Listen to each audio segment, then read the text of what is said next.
What's up, lads and ladies, and welcome to yet another edition of the Stand Up Guys podcast. This is episode 6. I'm once again your host, the incomparable one, Zach Jones, alongside the Chad Lowe to my Rob Lowe, Lester Jones. I'm Lester Jones. Nothing wittier. Nothing. I've been working. I've been thinking about it. See, I know you have an unnatural hatred of Rob Lowe, so I thought that would get you at least a little bit. Was I the Rob Lowe or the... No, you're the Chad Lowe to my Rob. So he's worse? Well, it just... Because my instinct is like he's got to be better. No, see, nobody really knows who he is. Yeah, but so... He's not Rob Lowe. Right, because people actually know and for the most part like Rob Lowe. But why do they like him? Because they want to get boned by him. Okay, whatever. On a scale of 1 to 10, how much do you like Rob Lowe? I mean, I don't have a reason to hate Rob Lowe. I'll give him a 7. That's sex territory. Okay. This is where I was all going to. Yeah. And of course, rounding out the panel, you know him. You love him. The Ninth Wonder, Chocolate Thunder, licking butts and getting in guts, the ass tasting, time's a wasting, having fun, eating that scrum, the phenomenal one, A.J. Singh. Hello, everyone. None of those things describe me. Last week, your sister was complaining about the butt-eating comments. Yeah. Yeah, what was funny is like literally the day after last week's recording, where I made the new intro for you, like she had just listened to I think like episode 3 where I just kind of offhandedly like introduced you as the guy that eats ass or something, and she's like, could you maybe not say that It's like too late, I've gone way past. Yeah, in my head I was like, oh great, wait till she gets uploaded the new intro. All right, well, any good stories from the week, guys? You guys see anything cool, anything to report on? Not me. I know we watched Jojo Rabbit, which was a good movie, I thought. Yeah, it's pretty good. Pretty solid. Wouldn't have made my top 10 list of, but a good solid movie. Man, you know what I did is I rewatched. I hadn't seen it in a long time. Dick Tracy, that movie. I never watched Dick Tracy. And I'll say this. I've maybe seen it, I don't know, a couple times over my lifetime, but like it's not a great movie. It's got some cool like aesthetic choices, but like it's one of those movies that I picked up on a line that I was like, oh damn, because like I think I don't know what the rating of Dick Tracy is. I'm maybe either PG or PG-13, but like I think most people would probably let their kids watch it, you know. But there's this line in there that is like totally one of those lines that a kid would never get, but it like surprised me. Where like the scenario is like Dick Tracy's girlfriend, Tess Trueheart. She goes out with the little kid, and they're going to get ice cream and then bring back Dick Tracy an ice cream cone. And there's a knock on the door. He figures it's her, so he goes up to the door and he's like, "What flavor ice cream did you get?" But it's actually Madonna's character, and she's like, "Fresh peach." And then he opens the door for her, and she's like, "You better eat it up fast, though. It's running." Or something. I was like, "Damn, damn, Dick Tracy." That was graphic. Also, ice cream is not like one of those foods you bring back for somebody. Yeah. Well, maybe they got an ice cream place real close by. Somebody really needed to fit that line in. It's like, this has been burning in the back of my mind. This line's too great to ignore. But yeah, I heard that line and I was like, damn, now that's a line. Okay, all right. Who wants to go first? I think, AJ, we usually start with you. You usually got a cavalcade of topics to usually have a good one to get us going on. Yeah. In the UK, a mother of 2 believes that drinking smoothies with a shot of sperm have helped her boost her immune system and is helping her preventing her from getting coronavirus. Tracy Kiss, 32, says she's not had a cold, flu for 3 years because of her concoction, which is made of using donations from her boyfriend, and she takes 3 shots a week. Tracy, who's a personal trainer, said, I found a free and vegan-friendly alternative method to boost the body's immune system. You don't always know what's in pharmaceutical medicine. It is much better for the body to drink something that doesn't contain chemicals. She also puts the sperm on her face to clear up her skin. Boy, this is going to be a pitch for men all around the world now. Little vitamin C for you. It's good for you. I actually had heard the like women use it as like a skin treatment thing before. Yeah. But I've never heard of the the anti-sick. To really get the full benefits, you need about 12 loads. You want to fight off corona, don't you? I mean, there's guys that are going to use this as a pickup line. Yeah, I mean, but if you've been eating at like Wendy's, you've probably been fucking drinking cum shakes for like half your life and you don't even know about it. That's true. If anyone out there wants to get healthy, they could just be a dick to their server.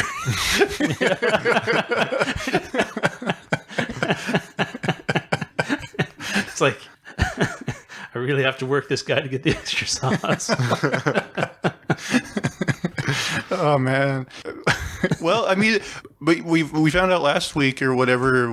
I don't remember where you're talking about how like so many people are eating bleach. I mean, if there's that many people that are willing to eat bleach, I mean, yeah, cum's got to be like a little up the ladder from bleach. Yeah, I would think so. So this might be a new pitch you can put into your repertoire. Too bad we don't have like statistical data about those guys who like smoke their cum and shit like that. Oh yeah. We saw in Tom Segura a guy that vapes his own cum, which that's. I mean, you got who even would think of that? Yeah. You see people do stuff like that, and you're just like, who would even? Yeah. Why would that even be a thought for someone? But That guy really loves himself. Yeah. He's vaping his own cum. It's like, it tastes like roast beef. It's a good week. I bet you those guys that eat their own shit. You got to be one of those guys that's like, oh, I'll vape my shit. That's had to have happened, right? I didn't know guys eat their own shit. What? Yeah, that's a lane too, apparently. Oh my gosh. He's skipping over phase 1 and just dumping you in like phase 3 right there. Yeah, you missed the famous Tom Segura episode where he had a guy on there who made his own poutine. Yeah, not good. What sounds bad, do you know what poutine is? Yeah. Like in Canada, they have the fries and gravy. like gravy or syrup or some shit. Mm-hmm. Yeah. He made his own gravy. Oh, goodness. All right, you got a more appetizing topic for us there? Oh, here's one. Like almost everybody has this story, and like some story about how you went to a friend's house when you were a kid and something was weird. Okay, yeah. Okay, you go first. So I was thinking I had a couple of these, but this one's not weird. But I talked before about my cousin who's overweight, so we grew up together, and we'd go up the road and we'd visit a neighbor kid. And we were probably like second grade. And so we'd call the house and we'd be like, hey, we come over and all this. And then set up a little play thing and we'd go over and play or whatever. But they had this German Shepherd and he's like a piece of shit. And so one day my cousin, he calls him. I'm certain nobody answered. And so he's like, yeah, it's all good. They said, come right on over.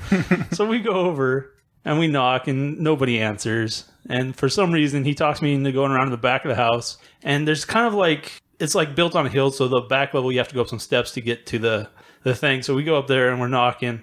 This dog comes up and we're cornered on this fucking like porch, like 20 feet off the ground with this fucking asshole dog. Nobody around. And he's like snapping and popping and fucking like, I thought we were probably going to die. But luckily we're in the country and they didn't lock their back door. So we get in this house, nobody's there. We're just like two kids who are like, trapped in this house because now we can't leave. Nobody's around. Oh, well, it was just a fucking disaster. And then finally we called our parents. And so they drove up and they're out in the parking lot. And the dog's like laying on the front porch. And they get out of the car, right? And we crack the door and we're like talking to them. And they don't want to come close to this dog. But they're like, yeah, stick out your hand, let him sniff you. And then like they're trying to stay as far fucking away from this son of a bitch as possible. I'm just and thinking back, I'm like, this is kind of fucked up. But I guess because we were in the house, like he sniffed us and finally he just let us go. And yeah, just stupid shit when you're a kid. And like, you don't know, you could fucking got killed or something.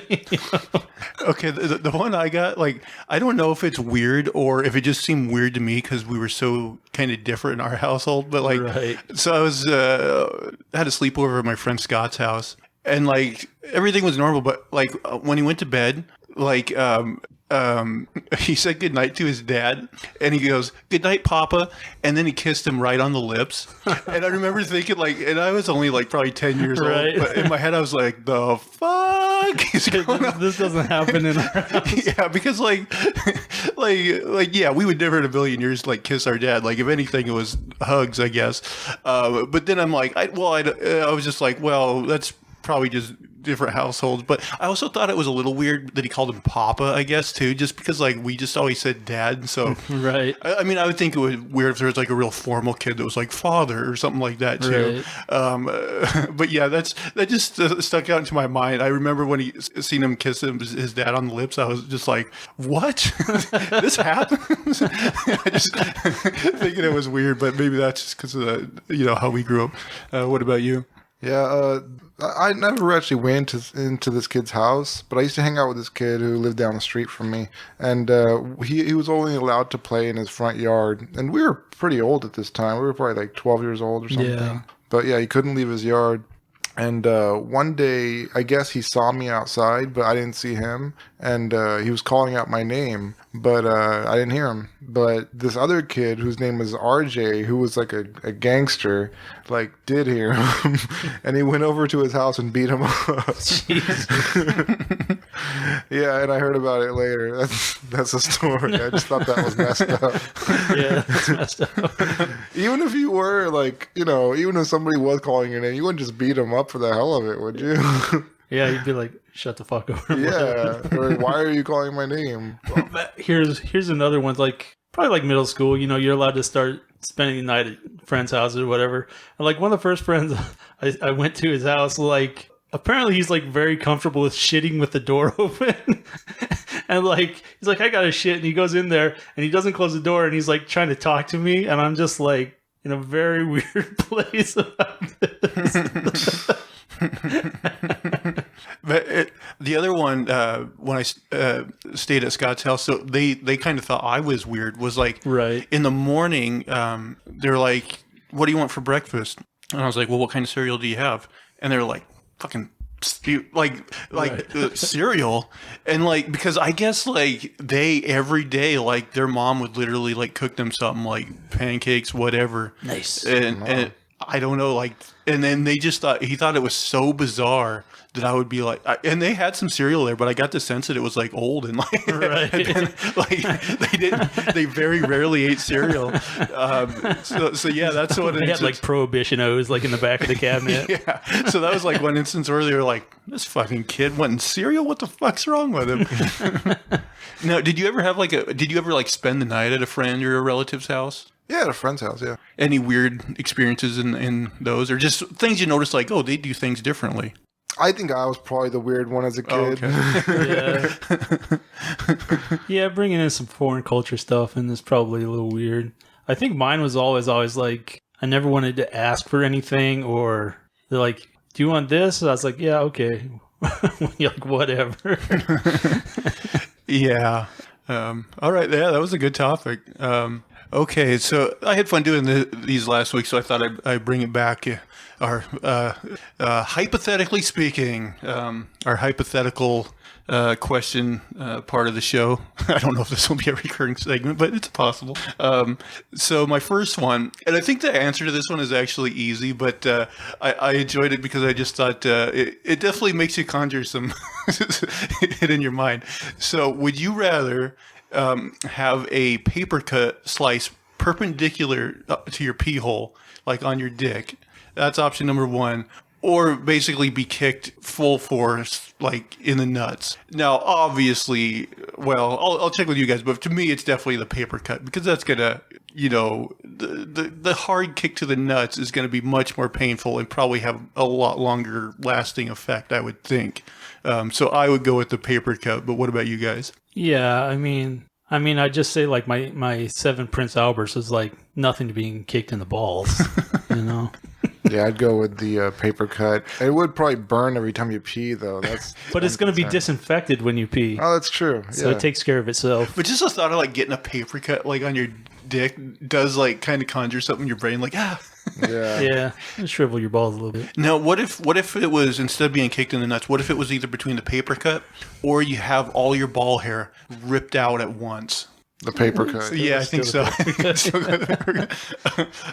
Okay, so the next one, I think this is a gross, but probably the answer is still easy. But it just made me laugh a bit when I read it. So, so would you rather get a great hand job from your grandmother or a bad hand job from your grandmother? Oh my god. I mean, if you're there anyway, it'll make it worth your while. Well, that's what I was thinking too. And like, if the read between the lines is like it doesn't stop until you finish, then you definitely want the good one because then it'll be over faster, right? Yeah. Let's do this fast. So yeah, I was like, well, it's an easy answer. Yeah, if the bad one is like you stop midway through, it's just like, nah, sorry, my arm's tired. I'm 80. And also, like, what's the bragging part about like yeah, I had to get a hand job for my grandmother, but it was a bad one. I don't know. It just the question made me laugh. Okay, and the last one now. This one's a toughie, guys. So in this scenario, now the way they phrased it in the one I read it said. In this scenario, you have like a girlfriend, but I'm going to up the antes. I'm going to say this is your wife. You find a beautiful, intelligent wife. She's the love of your life. You're smitten, best woman you ever known, right? But then here comes the twist. There's some sort of Freaky Friday scenario, and your mom and her changed, brains and bodies, and the only way to undo the curse, you have to fuck either your girlfriend's mind in your mom's body or your mom's mind in your girlfriend's body. Which do you choose? Man, I just I get a divorce and be like, you two are fucked. Yeah, I wouldn't save her. Now, what if this was would it change your mind any if you had kids with this woman? And like your family unit will never be whole again. No, that wouldn't change my mind. It is kind of an impossible question, isn't it? It's so fucking gross either way. You can do a glory hole with your mom's body. Just put a bag over both your heads.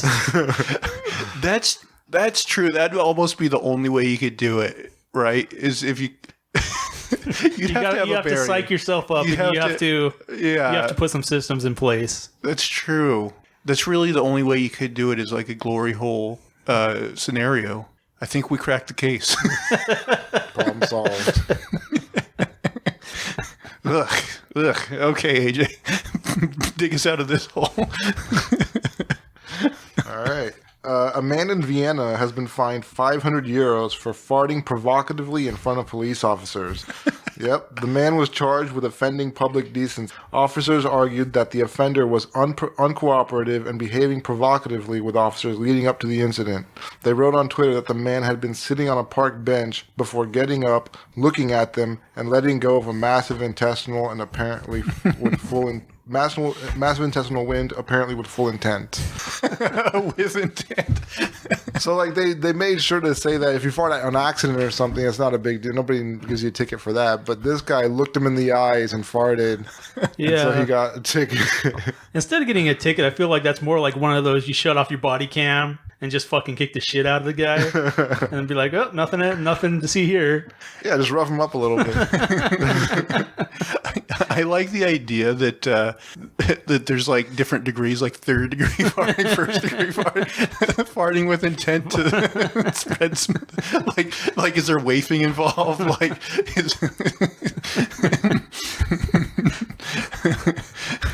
busting a good fart while keeping eye contact is pretty you got something going. I also like the idea of the guy in jail and the other guys are like, "What are you in for?"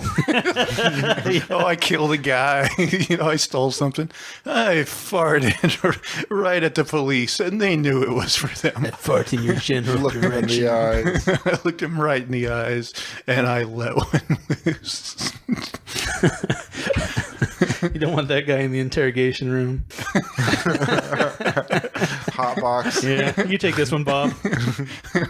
I want to know how he answers when they say, "How do you plead?" Yeah. He's not riding in my car. You take this son of a bitch. Oh, man. Good thing he didn't shit his pants. They doubled the fine.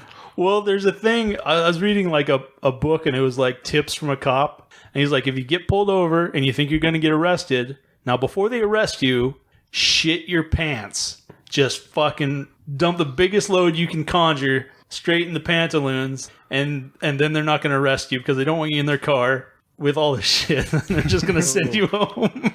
So he's like, yeah, if you get pulled over, you think you're in trouble, just go for it. Couldn't you just puke down yourself, shit your pants? Couldn't you just tell him you shit yourself and be like, "Oh, officer, this is really embarrassing, but I shit my pants, and that's why I'm in such a hurry." You can try it, but if there's a sniff test, you go to jail. What cop is dedicated? Yeah, right? Let me stick my head in this car and smell. Put your hands at 10 and 2, son. You're a liar. Well, you're telling the truth. Okay. We're going to let you go this time. The nose of justice. The bloodhound. McGruff. Yeah, you calling the... I'm not taking a bite out of this crowd. You calling the drug dogs. He's transporting 2 kilos.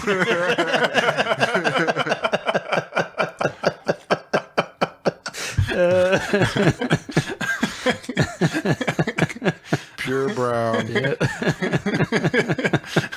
Brown tar. Oh, that's good. Yeah, that was a good one. Okay, we'll move on to you.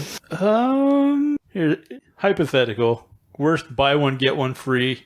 Handjobs from grandma. I couldn't make a call back right to that. there. Oh, God. Prostate exam. Circumcision. Yeah, I guess that's true. You really need to think of things. You only need one of them. Yeah, I don't have a good one for that. Yeah, prostate exam is a good one. Well, It depends on the person, yeah. and the length of time, like, he's like, you get a free one, but it has to be right away. Right after the first one. The second 30 minutes is free. So that was your whole topic? Yeah. Oh, we were talking about the DNC because I watched a little bit. You guys didn't watch it. I watched a handful of speeches, but nothing really to note. Yeah, no, I mean, I felt like Michelle probably gave one of the best speeches. And surprisingly, I thought Hillary gave a really good speech. And you know my feelings towards Hillary. Yeah, I'm surprised you actually watched it. I almost didn't. Yeah, I almost skipped that one. I was like, this bitch.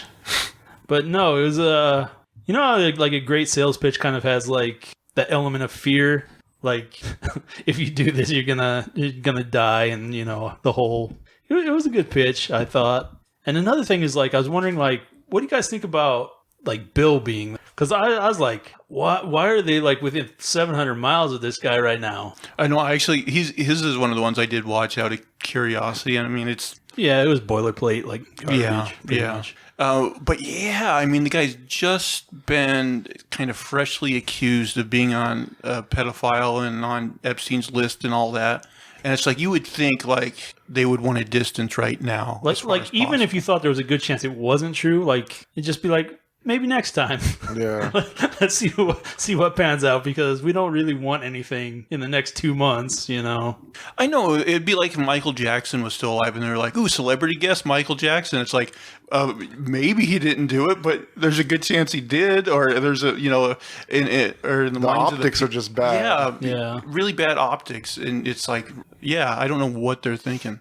Yeah, I wouldn't have sent him there. That seemed like a bad idea. Yeah. But I think the people who are going to vote are probably not going to be swayed if you're already voting this way, you know. Well, I think the thing is, and I think this is why, like, Michelle's speech was essentially, she kind of hit it on the head, is basically, Joe's a nice guy, but Trump is such a huge piece of shit, you can't possibly, like, move forward with this. Like, you have to get out and stop this person. You know? So it wasn't so much a selling Joe, but more about not buying Trump. Well, I mean, it was very elegant in it, but, I mean, if you strip away everything, I think that's kind of the heart of it. Yeah. And Hillary's too, really, like, she was very clear about, like, Trump and kind of what he's doing, his personality, and it was very calm and very well put together. I thought it was very good. Man, I recently seen this poll where, like, they basically polled a bunch of people who are going to vote for Trump and then a bunch of people that are going to vote for Biden. And they basically asked, you know, what's your reason for voting for them? And on Biden, like, I think it was something like 56%. It was definitely over 50% said he's not Trump. And that's it. I mean, that's the heart of it, because at the end of the day, he's like, you know, this older white character everyone's been kind of rallying against. And he just fits in, like, into the old mold. But what are you going to do? You have him or Trump. And here's something I'm still really confused about, is how conservatives, you know, have a very religious element there. Like, how is someone who's religious, like, how can they look at this person and justify, you know, saying, oh, I'm going to vote for this conservative person, because he's not conservative. There's nothing conservative there. He's just a piece of shit. I think it's like a team sport mentality, you know. Once you're on that team, you're like, I'm not getting off. Yeah, I mean, there is that. I mean, everybody kind of gets stuck in that kind of paradigm sometimes, where you're like, I'm in too deep. Yeah. And if you back out now, like, you have to admit you were wrong, you know, and it's just like, shit. Well, yeah, and I mean, there's a lot of hypocrisy, as always, with, you know, religious people. But I think one of it, too, is like they do look at the big picture and the Supreme Court, and they definitely want Supreme Court nominations that are going to be more conservative. And they know with a Democratic president that they're not going to get, you know, as conservative people appointed on it. Yeah. I mean, I could see that too a little bit, but Trump is just one of those, like, personalities that shouldn't be in charge. But also, it's not just the candidate; it's the platform. Because, like, for people who are, you know, very staunchly pro-life, they don't care who's at the head of the table, as long as the platform is pro-life. Mm-hmm. I mean, I could see that. I mean, I understand why people are pro-life, even though I'm not. Oh, yeah. I mean, if you're raised from birth to, you know, believe that, you know, abortion is literally killing babies, like, yeah, I can get why your mind's going to be like that, you know. Yeah. I think there are religious figures, too, who, like, push these politicians to their herd. Well, I've heard that, like, there are a couple people, and I'm forgetting one of them. Well, one of them was Gingrich, where basically their strategy was to start taking these little side issues and really trying to create a divide to push people to one side or the other. And so that was one of those issues where they're like, let's saw off this chunk of America and try to force them to our side, you know. And in that respect, maybe it was a pretty good strategy. Yeah. Is that it? All right. So this is a story that kind of a video that I kind of think went viral this week. So do you guys remember when, like, Chappelle's Show was a thing? Oh, yeah. He had a famous sketch where he was like a blind guy in the KKK, and he didn't realize that he was black. The character's name was Clayton Bigsby. Anyway, there was a story that happened this week that was almost kind of like a real life version of that. So there's this Marshall County. I'm not sure what state this is. Anyway, Alabama. Probably. Yeah. There was a courthouse where they're having one of those debates over removing a Confederate statue. Okay. And there's, you know, some people for it, some against. But there was actually this black guy they interviewed who was against having it taken down. Right. So it said, one of the interviewed individuals is a black man named Daniel Sims. and he was wearing like a Confederate hat. Right. This is some of his quotes. Regardless how the next person feels, I'm not going to take my flag down, says Sims, who states that his family is entirely white. If I got anything to do with it, ain't no monument gun come down. Oh, my stupid computer's reloading here. My computer's not cooperating. But basically, he was adopted by a white family. And so, and he said he like went to an all-white school. Okay. And he said his grandpa not only was white, but I think like said that his fought in the Confederacy, which is dubious unless his grandpa was like archaically old, But yeah, what have you guys seen this video and like what did you think of it? I was blown. That's immediately I thought of Clayton Bigsby. There's even like a video of him talking with the Clayton Bigsby actually dubbed over him. Oh, really? Yeah. Yeah, that was it's hilarious from like 1,000 feet away, but if you get closer, it's kind of sad, because like this guy, look, from his perspective, maybe he hasn't been treated any differently because he's grown up in a society that understands who he is, and he's taken a part of that culture. He's been a part of that culture that's around him. But I think like if he goes out into the greater world, he's gonna realize that there's nothing shielding him from him being black. He's gonna have to deal with the things that most black people deal with. And you don't think he's dealt with that in like an all-white community?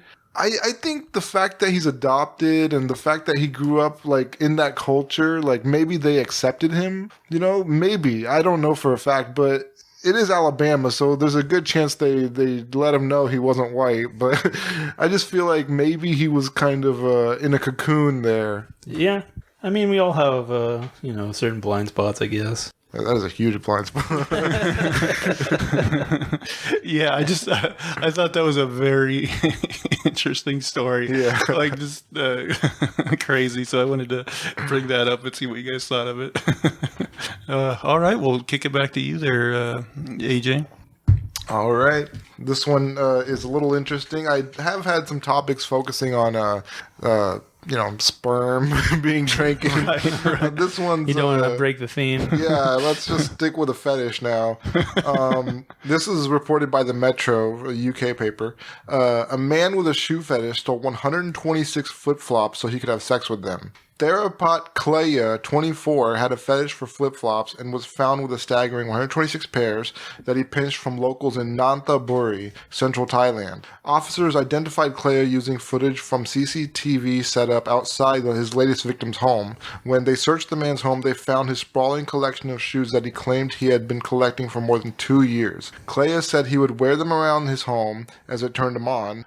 He allegedly told officers that after several hours of wearing the flip-flops, he cuddled and kissed them, stripping off and rubbing them on his body before having sex with them. Now, I don't know what this means. How did you have sex with them? But police said his collection included dozens of different brands, sizes, and colors of shoes, all of them well worn. The vast array of footwear was laid out in front of the Nonthaburi police station as part of a press conference on Monday. So they had a press conference about this guy, and they made a big deal out of it. They were really going for the spectacle. Yeah. Like, you should see the number. Like, that's crazy. They made a big spectacle out of that. I mean, it's something, I guess. It's a story, but to put him on blast like that, to really make him it's famous. kind of like a harmless one. Yeah. But it's still gross, but it's, he's in the privacy of his own home. It's not like grand theft. It's like, where the fuck did my flip-flops go? Exactly. He's just stealing flip-flops. Granted, it's annoying if you live near them and he's stealing your flip-flops all the time. You're down by the beach and like you just come back and like, somebody steal my fucking flip-flops? I love you, my pretties. Let's go. Bet he had a raging case of athlete's dick. Yeah, but I'm just surprised they put him on blast like that. That is so embarrassing. He's never going to live that down. Yeah, I've definitely heard of people having foot fetishes, but not like that. And it's not like it's going to end in jail because everybody's got their fucking shower flip-flops. Exactly. He's going to catch more cases in jail. He's like, you played right into my hand, sucker. I forget, don't drop in the soap. heaven. Don't lose your sandals. Yeah, you bend over and like you fucking pull your feet out from under you and take your flip-flops out. He's just eyeing flip-flops all over the place. Oh, those are next. Those are worn. He's barely off the ground. I'm gonna get those. He's out running through the yard with a big old armful of fucking flip-flops trying to get over the fence.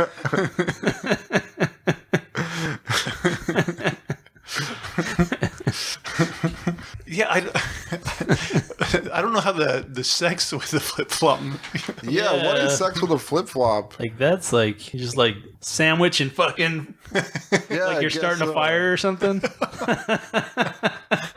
Is he putting the dirty sides on himself, or is he putting a like? little bit of traction? Yeah, I guess he could be like putting one on each hand. Yeah. Like starting up, doing like an Indian burn. Yeah, Tearing his dick apart? there's a lot of sensation. It gets over pretty quickly.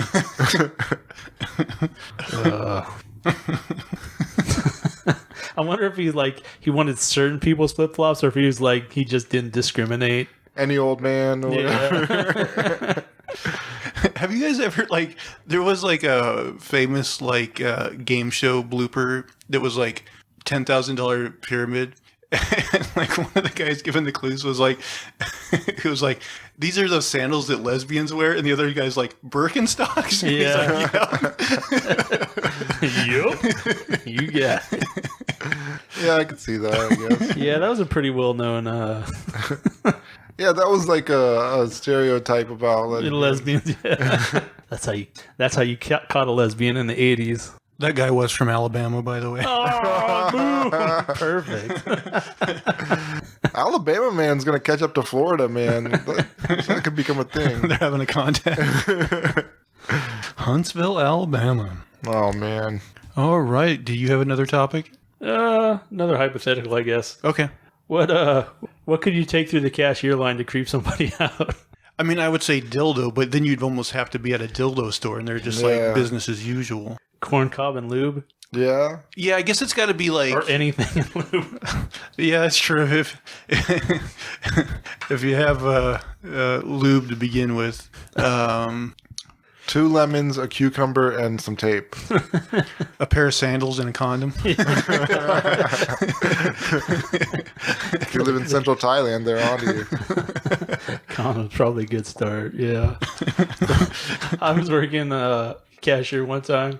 This dude came through with some condoms, and he was like, extra large. And I was just like, okay. It's like, this is weird for me. Oh, good for you. Yeah, what are you supposed to say to that? Yeah. I don't know what the reaction. What he was just trying to. She was just like, nice. Nice dick, bro. Extra large, you say? It's okay, guys. It's extra large. He's all right. Big dick over here. Everybody in the store? Everybody? Can I get a price check on huge condoms? For this guy right here?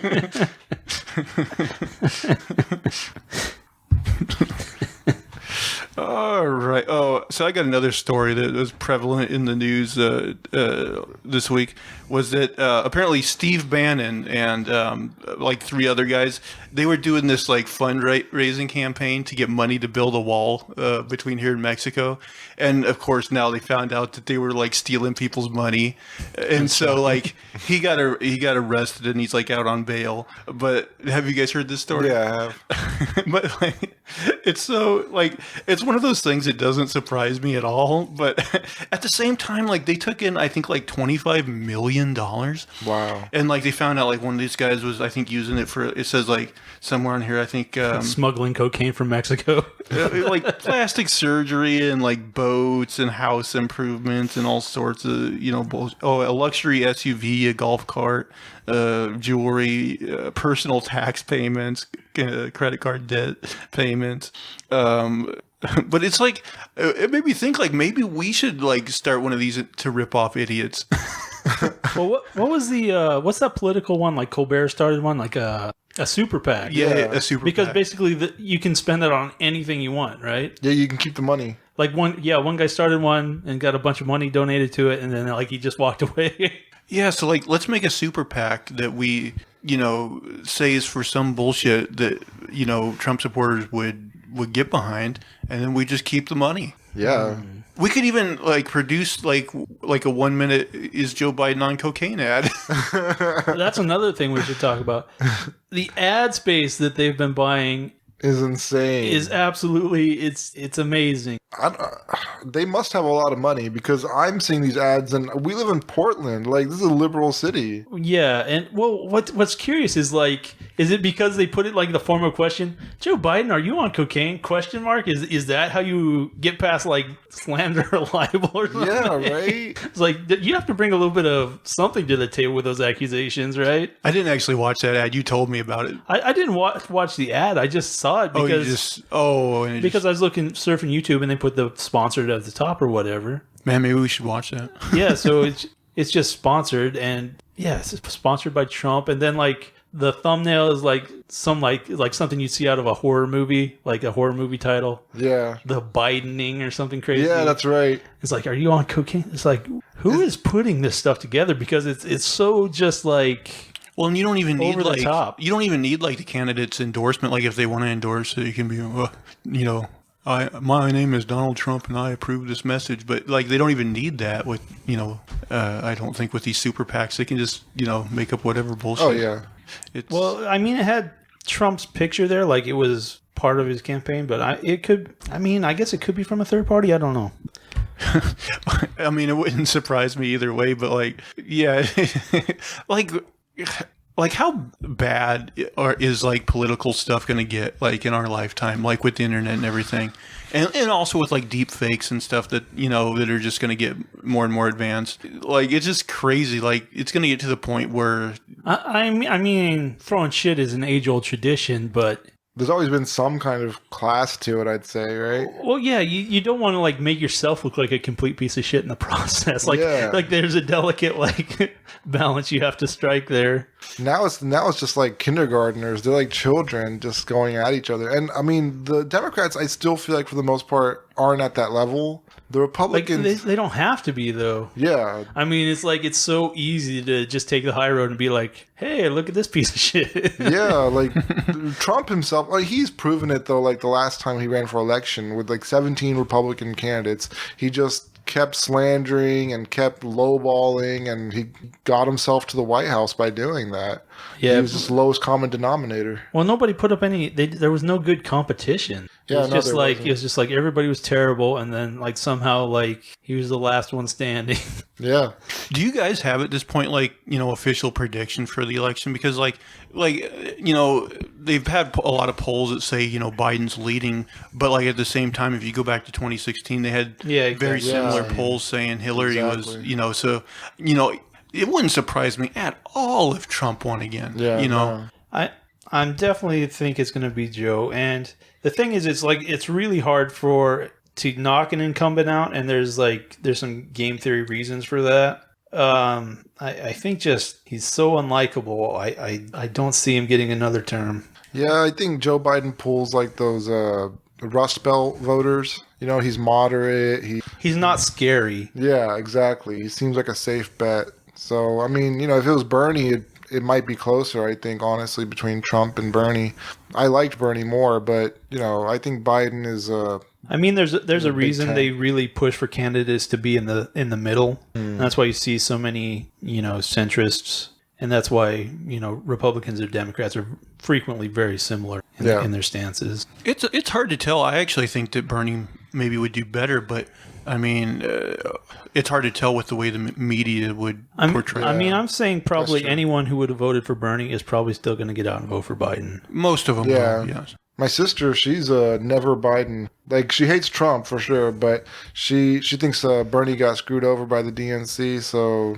I mean, yeah. He definitely did. But at the same time, Yeah, you got two choices. I mean, if it was like a normal election between piece of shit A and piece of shit B, you'd be like, okay, I'm going to set this one out. And I've always voted for some like candidate who didn't have a chance. But even this one, I'm like, I mean, if it was going to be close, I'd have to go try to get get Trump out. He just... But I mean, my thing on the other hand, though, is like, so like when the last election came around, I was a Montana resident, and like Montana, you know, even though we've had like, you know, Democratic senators and stuff, like we are not a swing state. Like it's always presidentially, it's always red. And so like, you know, my thing was like, if we were in a swing state, I probably would have held my nose and voted for Hillary as much as I don't like her. But like, you know, not being in a swing state, like my thing was like, I would rather like send the message that, hey, like I want somebody better, you know, like, or somebody different. And so like, I might do the same this year too. I mean, of course I would, you know, would never vote for Trump, but you know, I don't know, maybe, and I don't even know who the third party candidates are this year. Is there even like a libertarian candidate at this point? You vote for Kanye, he's not libertarian. Oh yeah, there you go. I mean, there probably is, and as a libertarian, I should probably know who it is, but no, I haven't heard anyone making any waves. I mean, I guess you can do like a write-in thing, write in Bernie Sanders or something. Yeah. Yeah, I don't know. I was just wondering if you had like a official prediction or anything. So you think Joe will win? Yeah, I think it's that's just how it looks to me. But yeah, I think so. All right. So, this started with the whole Steve Bannon thing. Man, yeah. Man, I think somebody like said that makes like, I think like 9 or 10 people in the Trump administration that were at one time a part of the Trump administration that have been arrested. Yeah. It's a lot. I'm surprised they haven't been pardoned. Yeah. Well, Roger Stone was, right? Or yeah, he I was. don't remember. they probably will be before he's done. All the ones that were loyal and said good things about him. He'll pardon. If they ever were, you know... They got to start kissing some butt. Yeah, if they don't kiss enough ass, he won't. But How do you feel about Scaramucci? He was loyal to Trump for a long time until Trump finally like threw him under the bus. And then he started saying like everything about Trump. You know, oh, he's this, he's that. yeah, he better not get in trouble. Yeah. He worked there like what, like a week or week, so before he was fired. Is he the one that's coming out with the book? I mean, I forgot who. Everybody's coming out with a book. You got to cash in while, yeah. Hey, who do you when they inevitably make like a million like comedy style biopics about Trump? Like, who do you think are some of the actors that are going to play Trump? Alec Baldwin, he's already played him on SNL. He has, but I gotta imagine there's going to be others. It's hard to have like unless it's you're definitely not going to be capturing a person if you hate them that much. It's like the whole like you can't play Hitler thing, you know. It's like you can't play Hitler properly because everybody hates Hitler. I'm actually, even though he's like still president, I'm actually kind of surprised somebody hasn't already done some sort of take on a Trump movie, like some sort of, you know, comedy style, you know, biopic. Johnny Depp tried one. Oh, it was on Netflix, but it wasn't that good. It wasn't funny. I didn't even see or hear of it even. Yeah. No, I didn't. Was he Trump? Yeah, he was Trump. Man, how did this go under my radar? Yeah. I mean, what do you think about if Trump does win, the next 4 years with Trump in office would be more insane than the last 4 years? He'd be free to do whatever he wants. I mean, he's already pushing the bounds as much as he can. He's definitely, you know, one of those tyrant-like figures who pushes and tries to get around everything he can and take as much power and do as much crazy shit as he can. Yeah. But, yeah, I mean, whatever he can get away with, that's what he'll do. Yeah, so you don't think it's a question of nothing's holding him back? He's already been doing whatever he wants to. I mean, you might have some bounds where you're like, somebody's going to slap my nuts. But he's always like a little kid, you know. You got to push those bounds and see what happens. Yeah. You got to get as much as you can, do as much as you can. And that's more of what the game is for him. You know what? He's done so much, like, obviously, like, shady shit that I'm almost surprised they can't. You know how they finally got like Al Capone on like tax evasion? Right. Like, I'm surprised they can't get him on like none of the obvious shit that he's done, but just like some like minor loophole thing that you wouldn't even think of, and like bring him down in some way like that. You know? I think they might be waiting to do that, like because he's president. You know, there's kind of like this thinking that, you know, maybe he can't be arrested. Yeah, or he can pardon himself. Yeah. But maybe after his term is over, you know, he might be in trouble. So, I don't know. I think that might be yet to come. Yeah, that'd be interesting. Like, if I was the president after him, like, I wouldn't even pardon him. I'd be like, nah, he can fucking rot in there for a while. Oh, yeah. Yeah. Same. All right, AJ, I'll kick it back over to you. Okay. See what sort of semen topic we have. This happened a few years ago, but I couldn't not talk about this topic because I saw a headline for it and I had to dig deeper into what happened. So a few years ago, Tony the Tiger, he begged furries to stop tweeting him porn. Yeah. They're gross. So apparently Tony the Tiger he's like a daddy in the furry world. There was all kinds of artwork featuring him in a sexual manner. And Kellogg's wanted to distance him from this, so they, on their Twitter account, they kept blocking furries. Yeah. So, yeah, anybody who was related to that. Some of them left him alone and started flirting with Chester Cheetah, but many of them started sending him furry porn. He ended up tweeting, "I'm all for showing your stripes and feathers, etc., but let's keep things great and family friendly if you could. Cubs could be watching." So Tony the Tiger had to plead for people to stop sending him furry porn. Yeah, that's one of those things, like, if you get pissed about it and you're, like, angry, like, you're just gonna... Yeah, if you actually say something about it, it's gasoline, Yeah. Yeah, that's what the hell do you do there? How's the Tricks Rabbit doing? Oh, yeah, that's a good... I should have looked him up. Tricks are for adults only. Yeah. You just gotta be like, come on, man. We spent like 100 years building this brand. I mean, he's not even like a life, like he's a cartoon, you know? Yeah. Like, I thought furries, like, you know. Probably like any cartoon that you could make into like a mascot is like fair game for that kind of. Oh, man. Now some famous sandal company is going to be like, can you stop sending us pictures of you fucking our sandals? Yeah.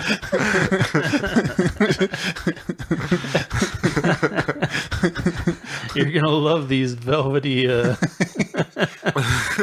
like they played to the...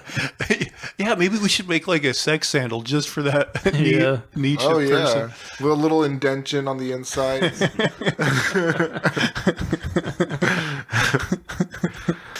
Tap that market of 3 people. If they're all like silky. It's like a fleshlight with 2 little thongs.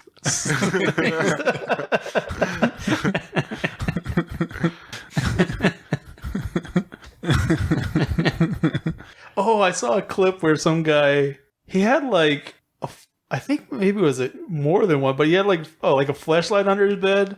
And like somehow his grandma came along and thought it was like a thermal sock. Oh. And like she had it like stuck on her foot. So like he came home and like not only did he have to go there, he had to explain what it was and take it off. I wouldn't have explained what it was. I was just like, take this off. You don't need it. It doesn't work. But like he had like the wherewithal to like take pictures of her like foot stuck in.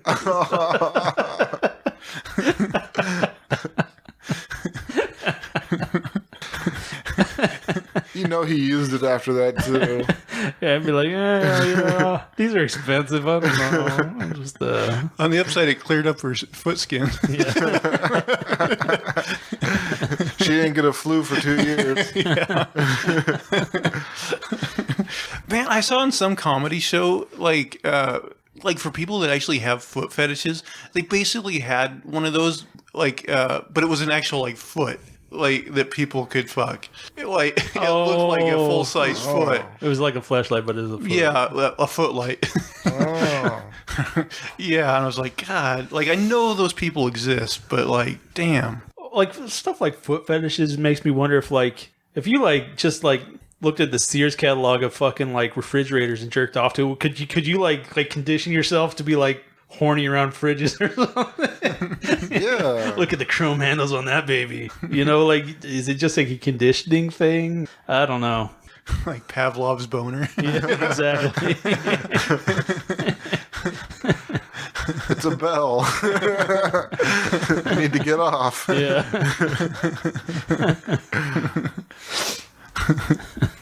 You got something else for us? Fuck, man, I don't know. Oh, well, I was thinking about a joke. This is one of my favorite jokes. And I know Zach has heard this, but I don't know if Ajay's heard this one. But so there's like this business meeting, and you got all these guys around this business table, and they're talking about business, and they come to new business, and there's a young guy stands up, and he slams his fist on the table and says, "I think we should stop testing our products on animals." And there's this kind of middle-aged guy next to him, he balding and whatever, and he looks at the young guy. He's like, "Well, I mean, you know, all these other companies do it." And the young guy looks at him and says, "Yeah, Bob. Well, they don't make dildos."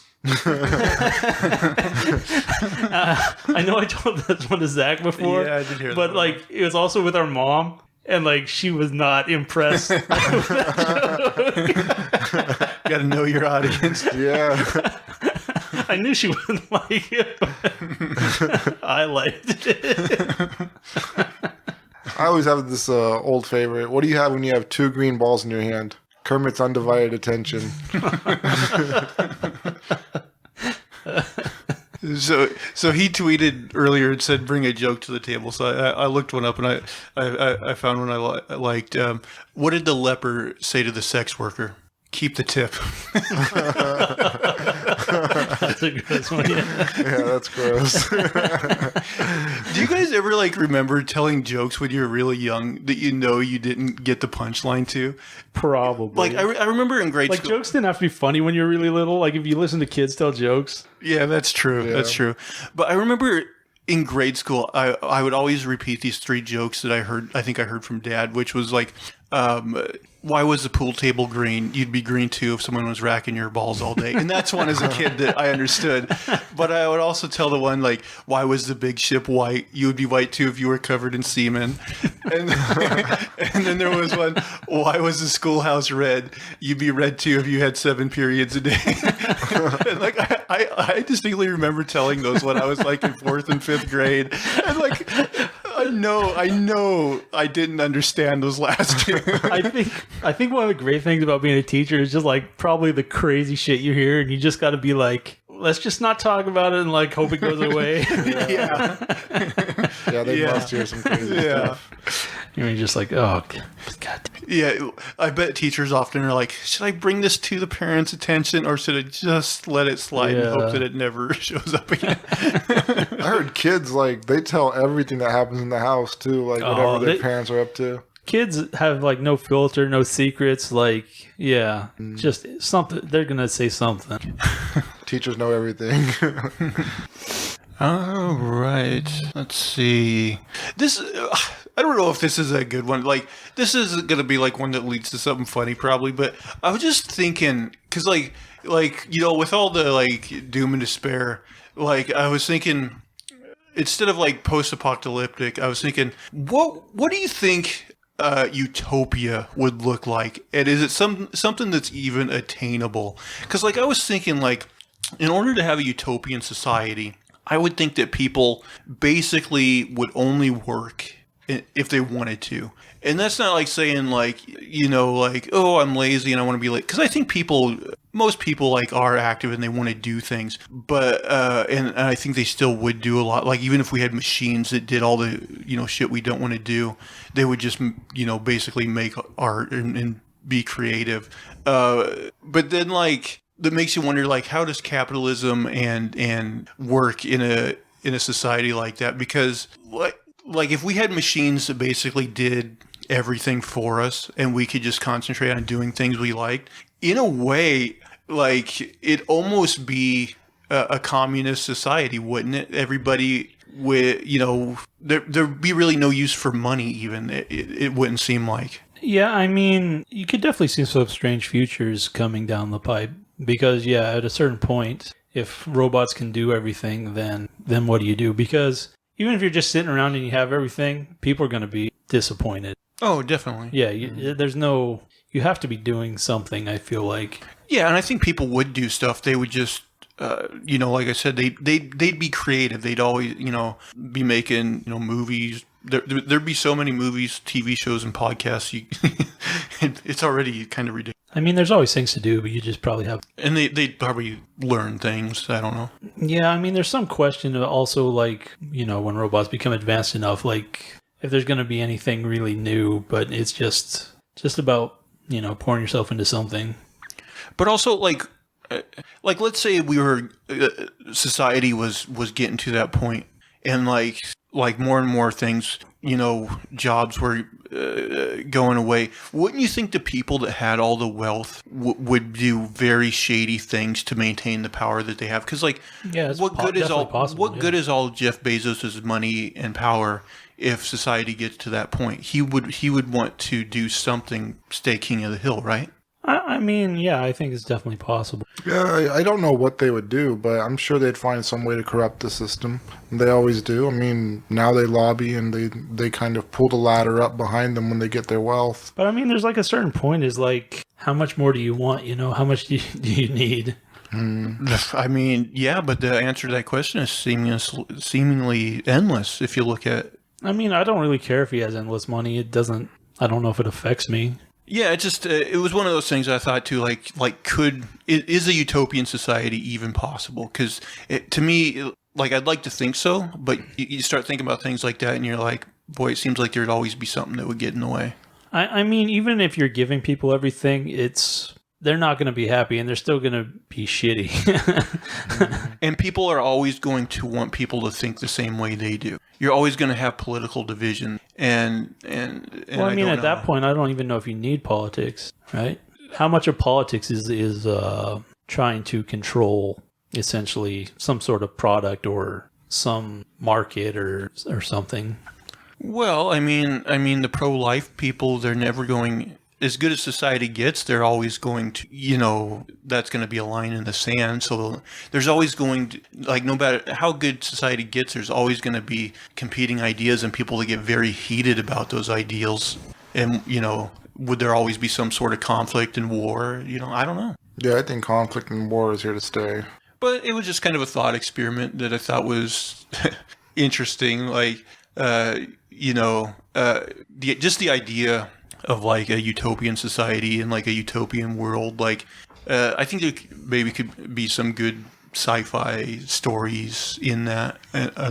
Yeah, I mean, even if you had a socialistic society that was giving everything equally and everybody had more than enough of everything they needed, I mean, we're still going to be fighting. We're still going to be unhappy. We're still going to be miserable. It's ingrained in us. It's kind of like I forget which, maybe the second Matrix movie where they revealed that they had other matrices. The first Matrix they built was a paradise, but people rejected it. And I think there's probably some truth to that. Hey, that's maybe how we reach utopia is we actually make the Matrix real, and then everybody gets plugged into whatever society they love the most. Yeah, maybe. That's what we do. Although if you're around people who believe the exact same shit as you and they were all the same, I mean, would you be like, oh yeah, I'm cool with this? Yeah, even that's the thing is I think I'd be like, Jesus. Everybody at some level, whether they admit it or not, likes some level of conflict, or at least their ideas to be challenged. Right. Because I've met a guy exactly like me, and I was like, oh Jesus Christ, this is a fucking miserable son of a bitch. Get me out of here.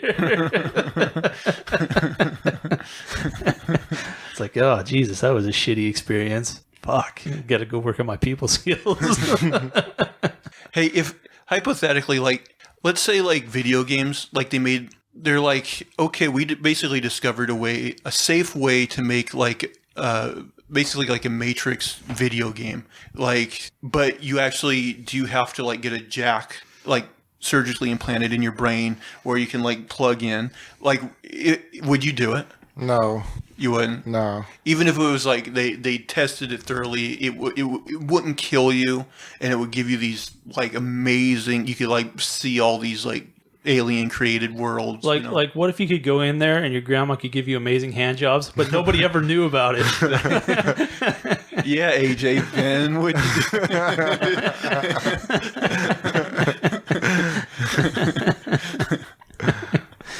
Can I massage your foot with a flashlight? Yeah. It's how many sandals are in this hypothetical universe? Infinite. Everything is sandals. My dick is a cum fountain that never shuts off. Are they worn in sandals? Yeah, do they smell the people? I remember like one of the bullshit college classes I took was a philosophy class, and I remember there was Is this the Charles in Charge one? No. Tell them about Charles in Charge real quick, then get back to your story. It wasn't Charles in Charge. It was Shakespeare in Charge. Right. I had to write a paper about like accounting or business or something, and I found this book at the library that was like basic. It was I think it was called Shakespeare in Charge, and it was basically how they drew some line between Shakespeare stories and accounting. I don't remember how, and I made a report out of it. Okay, so I was having weird disconnect memories out. Now my question is like of the books you could have chosen. Like now this is like I thought it was like coursework issue, and now I'm like maybe it's a you issue. Well, and I don't even know why I didn't just use some sort of internet resource. I think you were there and you loved the library, so you like convinced me to actually go to the public library. So it was my fault. And so yeah, there was limited options, and that one's. But you know what? My teacher actually loved that paper. He's like, it was so different from.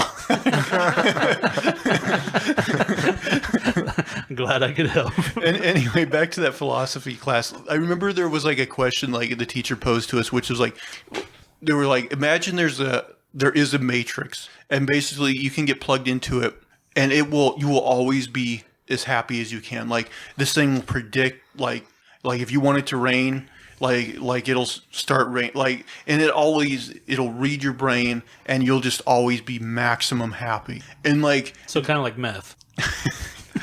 Yeah, the meth tricks.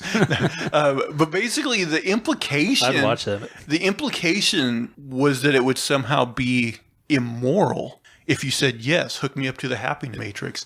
And I don't know, like in class, I was like, I don't know. I think I maybe would go for the happiness matrix. What about you guys? I don't know. I'd feel like I want to be around my family in real life, and I don't want to just cut things off and go into some sort of fake world. Well, what if they were there? Then it'd be easier to go with that. But then it wouldn't be happy. But as soon as they get annoying, the world would like send you somewhere else. I don't know. I'm such a cynical bastard. I'd be like, you guys are really loving this happiness project, aren't you? You're like, while I'm in the Matrix, you're shoving corn cobs up my ass in the real world. Or maybe that'd be like my happiness is just like fucking sitting around insulting people like a dickwad all day. Be like, this is great. Why didn't I ever do this in real life? How would you feel if the afterlife, like you live this long life, you finally die, and then you wake up and you discover like this was the Matrix, and like now you're in the quote unquote real world?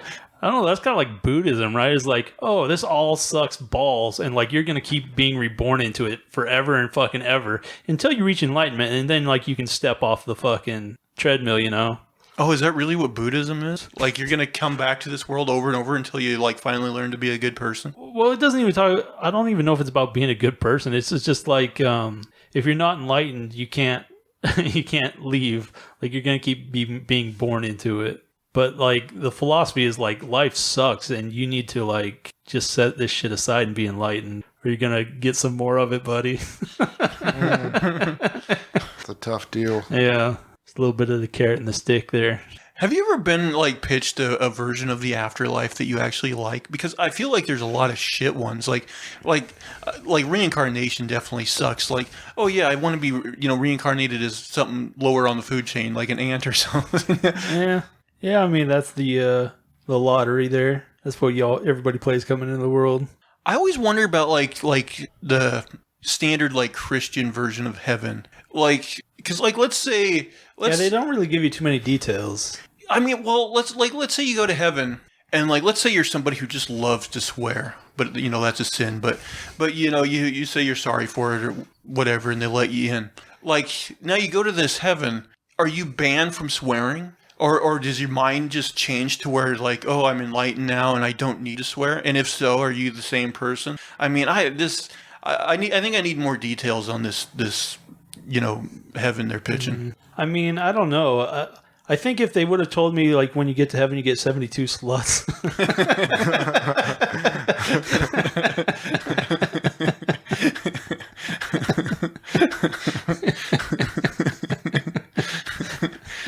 72. That's a very random number as well. What's the Muslim number on the virgins? I think it is 72. Yeah, I thought it was 72. I thought maybe I was just pulling that number out of my ass. I wasn't sure. No, they use 72, but like again, like that seems. Yeah, like there was some negotiation there. Yeah.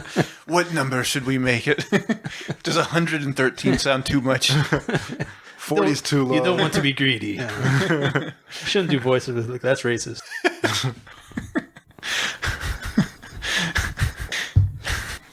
What if you make it an accent that definitely wasn't in that room? Right. Some How many virgins should it be, Cap? Oh, maybe like 113.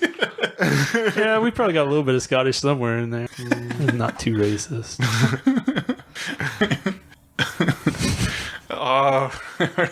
Man, I've used all my useless topics. You guys got anything else? Man, I'm good. I think I'm pretty much empty. My phone died, so now anything that was possibly in there is I feel like this episode was a real like just potpourri of random shit. Yeah. which is fine. Yeah, it worked. All right, guys. Well, thank you for tuning in again this week. Before we leave, AJ, where can the fine folks find you? I am on Twitter at a name for this 2, as in the number 2. And Lester, where can the people find you? Again, Twitter, unsolicited SUG. And you can find me at Zach Jones Live. Zach spelled Z-A-C-H. For all you fine people. Make sure, of course, like, subscribe, leave us a positive review. That really helps other people find the podcast. And I think that's all the shenanigans and poppycock we got for this week. So we'll see you guys next week. Bye. Take care. Have a good one.